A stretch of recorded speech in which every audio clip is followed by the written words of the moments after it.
People are always asking me, how much does it take to get a glider license? And how long does it take? Well, today, not only do I have the answer for you, I've got two answers for you. You see, I went through Haley and my original logbooks, took all the time out of it to figure out how long it took us to solo, how long it took us to get our glider license, and how much time we went along the way. And I'm going to use that to give you an idea of how much it costs to get a glider license in the year 2026. It's a battle of the sexes between husband and wife. May the best smith win. So first of all, we need to talk about what it costs, okay? Before we look at the time it takes, we're going to look at what the costs are. So there's certain fixed costs you have to spend one time, okay? You have to join the glider club. All of these costs that I'm showing you now are from the year 2026 for the Tucson Soaring Club only. So even though Haley and I got our glider licenses in different years, the numbers for the cost will be the same compared to the same. But the amount of flight hours it took us to actually do it, that is from the original ones based on logbook data. So at the Tucson Soaring Club, which is the numbers we're going to be using, the initiation fee to join the club is $500. Then you're going to have to get certain study materials, okay? You're going to need a logbook. You're going to need the syllabus that you use, okay? You're going to want some manuals that the FAA puts out, like the Glider Flying Handbook, the Pilot's Handbook of Aeronautical Knowledge, and other things like sectional charts and whatnot. All that stuff, and the things you need like a computer and a plotter, okay? You're going to need to study for your knowledge test, okay? There's usually a fee associated with that, anywhere from $50 to maybe $300, okay? The FAA knowledge test, you take it one time. It's good for 2 years afterwards, and you can use it at any time for your check ride. And that is $170. The knowledge test is $175 flat fee. Check ride at my club right now, our DPE, who does it, part-time, mostly just for the club, but for some other places, he charges $300 usually. A little bit more for I think for commercial and whatnot. But now then you have the variable costs. Okay, this is how much you're going to pay to actually go flying. Club dues at my club are $65 a month. We have a $30 glider rental fee per hour, and that's per flight hour, which you don't need that much time, so you don't fly as much, and so that's not that big of a deal, and that number is actually very low. The tows, to tow you into the air, the cost is $2 per 1,000 foot, so a pattern tow to 1,000 feet is $20, and then a 3,000 foot standard tow would be $60. And then instruction is $30 per hour, and that's the flight hours. If you need ground instruction, you could arrange that separately. Okay. So let's take a look at how long it took Haley and I to achieve some of our glider milestones. That is from Soaring Magazine. Took that when Haley first soloed, and I was her instructor after we got married. That was our first date, I took her gliding, but she didn't actually start learning to fly gliders until after we got married. So let's take a look, compare Haley and Jeff. Okay, Haley had no previous flying experience when she started flying gliders. I had already soloed in airplanes the same year that I started flying. Haley soloed in gliders in just 2 months. For me, though, it took me 3 months, actually, to solo in gliders. Haley had a dedicated instructor, this guy here, and then I just used the glider instructors that were signed up for a particular morning of instruction. Haley did have to take a few months off just for normal life stuff. We took a trip. For our first anniversary, we went scuba diving in Mexico, and so we did that. So, she wasn't flying every single week. And there were some months that she only flew once, and I think there were 2 months where she didn't fly at all. So, but I was flying almost weekly. I was single at the time, and I wanted to do it.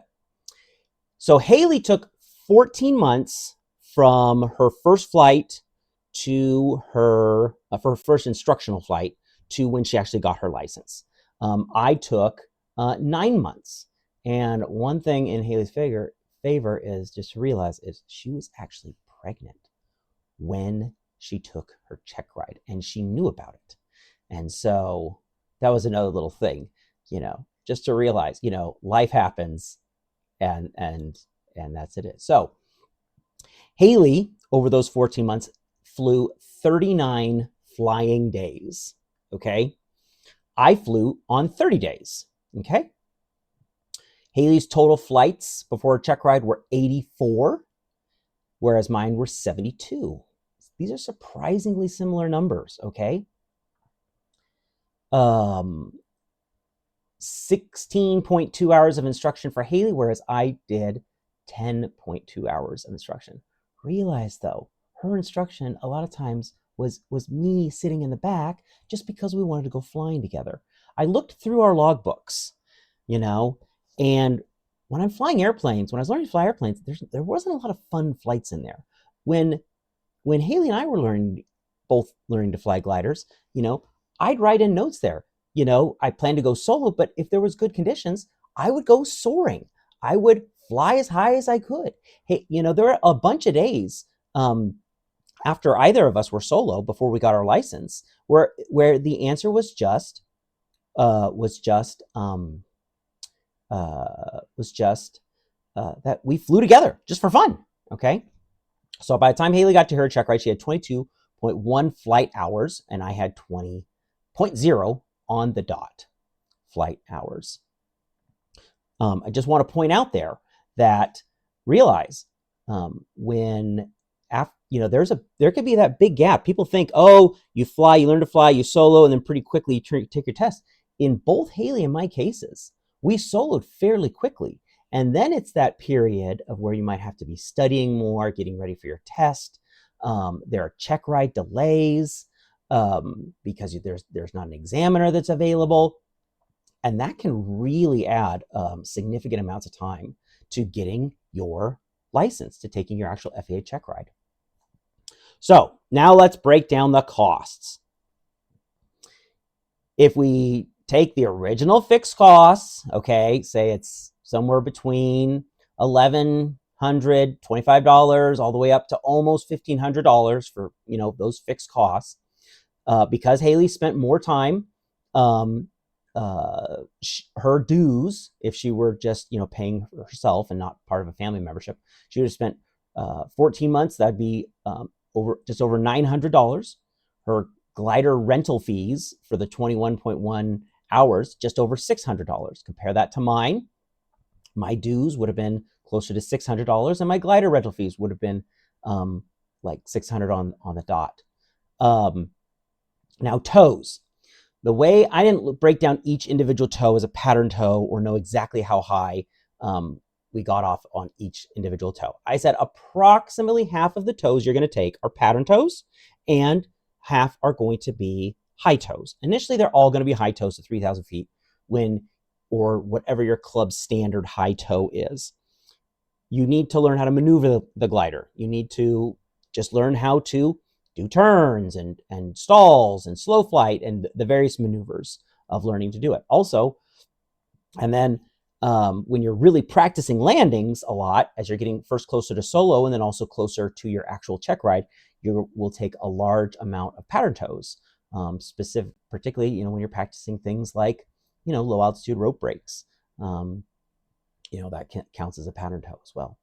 So those tows are the actual biggest expense there, which if your club uses a winch, that might actually be a lot less too. So Haley spent just around $3,360 on what her tows would cost in the year 2026, and mine would have been $2,680. Instruction, because she was carrying me around, it was a little more expensive, closer to $500. Whereas for me, it would have been close. It was just a little over $300. So I don't know exactly what the fixed costs were for both people, but the range is for Haley would have spent somewhere between $6,500 and almost $7,000 for hers, whereas I spent just over $5,000, maybe $5,600. It took her 14 months, so she was paying. If you average that over, she was paying a little under $500 a month to get her license, which is very reasonable. Because I was doing it more intensely, I actually spent a little bit more like $600 per month. Compare these numbers with what it costs to get an airplane pilot's license nowadays. We're talking $20,000 to $25,000, and it's still going to take a year, and you're going to have to be flying a lot more. I was only flying, once a week, maybe every other week, if or whatnot. Haley was flying sometimes, most of the time, once a week. Had to take some months off. But the nice thing about gliders is, you can really just jump back right into where you left off. You don't need to, there's not as much to forget, and so there's not as much time that it takes to remember and to get back to where you were. So if you find this useful, subscribe for more tips on how to get your glider license and achieve your goals of becoming a pilot. Also, you can drop a like as well. Comment below. Tell me how much you think it costs you to get your glider license. If you operate from a winch or if you operate from arrow tow, those costs can be significantly different. So let us know down below so that way everyone can see what people can expect to pay to get their glider license.